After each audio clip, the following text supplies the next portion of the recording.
வணக்கம். இன்று திருக்குறளின் அடுத்த அதிகாரத்தை நாம் காண இருக்கிறோம். சென்ற அதிகாரம் துறவு. இந்த அதிகாரம் மெய் உணர்தல். மெய்னா உண்மை, உண்மை தன்மையை அறிதல். எந்த உண்மை தன்மை? நாம் எதை அறிந்து கொள்ள வேண்டும்? பார்க்கலாம். இந்த உலகில் நாம் பிறப்பெடுத்திருக்கிறோம் இல்லையா? இப்போ நம்மளுக்கு எல்லா விதமான ஆசாபாசங்களும் இருக்கின்றன. ஆசாபாசங்கள்னால் என்ன? விருப்பு வெறுப்பு.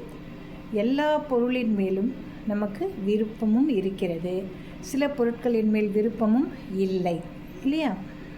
அதே போல் மக்களிடமும் சில பேரை பார்த்தோன்னா நமக்கு ரொம்ப பிடிக்குது, சில பேரை பார்த்தாலே பிடிக்கல, இதுவும் இருக்குது. சில சமயம் மகிழ்ச்சியான மனநிலையோடு இருக்கிறோம், சில சமயம் கோப மனநிலையில் இருக்கிறோம். அப்போது எதுதான் உண்மை?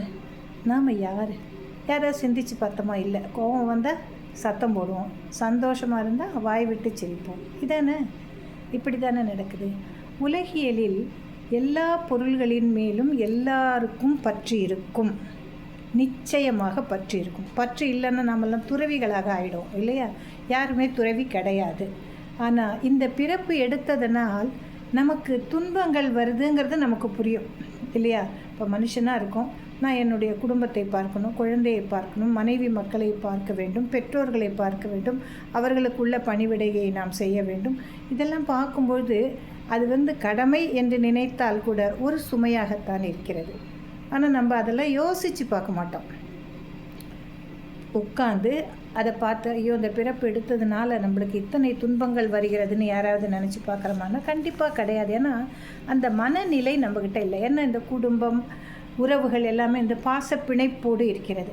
அந்த பாசப்பிணைப்பிலிருந்து அவ்வளோ சீக்கிரம் விடுபட்டு வர முடியாது. நான் சொன்ன மாதிரி ஏற்கனவே ஒரு சின்ன வேலை அப்படின்னா கூட நம்ம என்ன பண்ணுறோம், ரொம்ப டீப்பாக அதை போய் திங்க் பண்ணி மனசை உழைப்பிக்கிட்டு இன்றைக்கி நடக்கலன்னா சரி பரவாயில்ல போ, நாளைக்கு நடக்குங்கிற நம்பிக்கையை நாம் வளர்த்து கொள்வதில்லை. அதுக்கு அப்படியே மனசுக்குள்ளார போட்டு போட்டு போட்டு என்ன பண்ணுறோம், ரொம்ப உலட்டிக்கிறோம். மனசு கஷ்டப்படுது இல்லையா? ஒரு இலக்கினை அடைய வேண்டும், இல்லை ஒன்றும் இல்லை, ஒரு சின்ன சாமான் வாங்க போகிறோம், அந்த பொருள் இல்லை, உடனே என்ன பண்ணுறோம், இந்த பொருள் இல்லைங்கிறமே தவிர அந்த பொருள் அடுத்த கடையில் கிடைக்குமேங்கிற சிந்தனை நமக்கு வரல. அந்த நேரம் அது ஒரு சின்ன துன்பம் தானே, சின்ன கஷ்டம் தானே இல்லையா? அப்படிங்கிறதோடு இல்லாமல் அந்த ஒரு சிறு அசைவு மனசுக்குள்ளே வரும். இங்கே வாங்கலான்னு வந்தோம், கிடைக்கல, சரி அடுத்த கடைக்கு போகணுமோ அப்படிங்கும்போது ஒரு அலுப்பு தட்டுதில்லை, உண்டா இல்லையா? இதெல்லாம் நடக்கும் நடைமுறையில். ஆக வாழ்வியல், குடும்ப வாழ்க்கை என்று வரும்பொழுது உலக வாழ்க்கையில் நமக்கு பெரும்பாலும் அது சந்தோஷத்தை கொடுத்தாலும் அதில் ஒரு சுமை இருக்கிறது. நாம் அந்த சுமையை சுவைக்கிறோம், இதுதான் உண்மை. ஆனால் மெய்ப்பொருள் என்ன? இறைவனையே நினைத்து கொண்டிருக்கும் சிவனடியார்களுக்கோ அல்லது விஷ்ணுவை கும்பிடுபவர்களுக்கோ அல்லது வேறு பிற மதங்களை சார்ந்தவர்களுக்கோ அந்தந்த இறைவனை மட்டுமே நினைச்சிக்கிட்டு இருக்கும்போது அவங்களுக்கு எந்த விதமான பாதிப்புமே கிடையாது, மனம் அமைதியாக இருக்கும். ஆனால் நமக்கெல்லாம் என்ன, இந்த மயங்கி அந்த பொருட்களின் மேல், நிலையற்ற பொருட்களின் மேல் மயங்கி நம்முடைய துன்பத்தை நாமே வரவழைத்து கொள்கிறோம். எந்த ஒரு பொருளையுமே, அது கடவுளாக இருக்கட்டும், படிப்பாக இருக்கட்டும், மற்ற எதுவாக வேணாலும் இருக்கலாம், அதனுடைய உண்மை தன்மையை நாம் உணர்ந்து அதன் பிறகுதான் நம்முடைய நடவடிக்கைகளை மேற்கொள்ள வேண்டும். இதை பற்றி 10 குறட்பாக்களாக வள்ளுவ பெருந்தகை நமக்கு விவரிக்கிறார். அதில் என்ன முதலாவது குறள் அப்படின்னாக்கா, பொருள் அல்லவற்றை பொருள் என்று உணரும், பொருள் அல்லவற்றை பொருள் என்று உணரும் மருளானாம் மானா பிறப்பு, மருளானாம் மானா பிறப்பு, பொருள் அல்லவற்றை பொருள் என்று உணரும் மருளானாம் மானா பிறப்பு.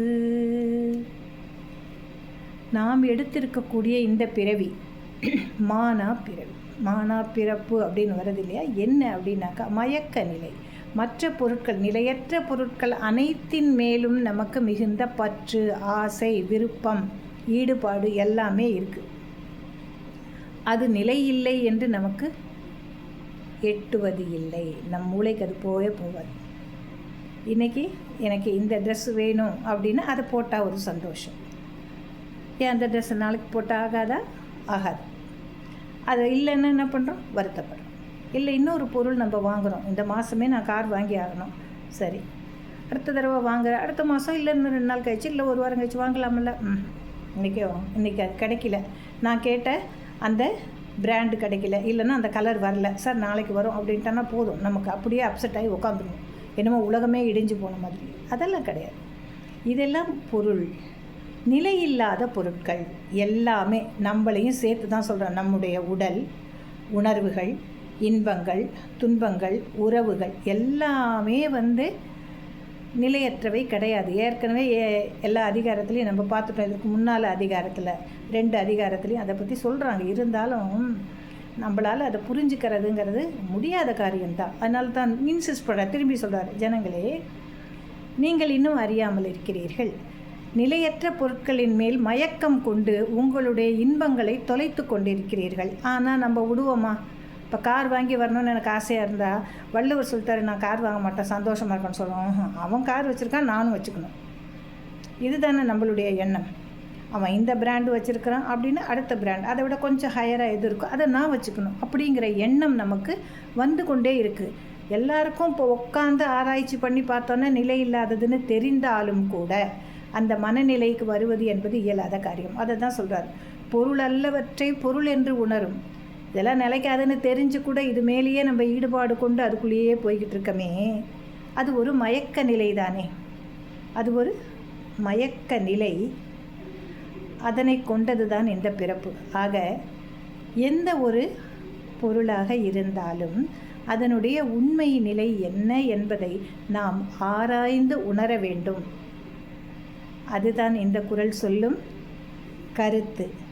நன்றி. நாளை இணையலாம்.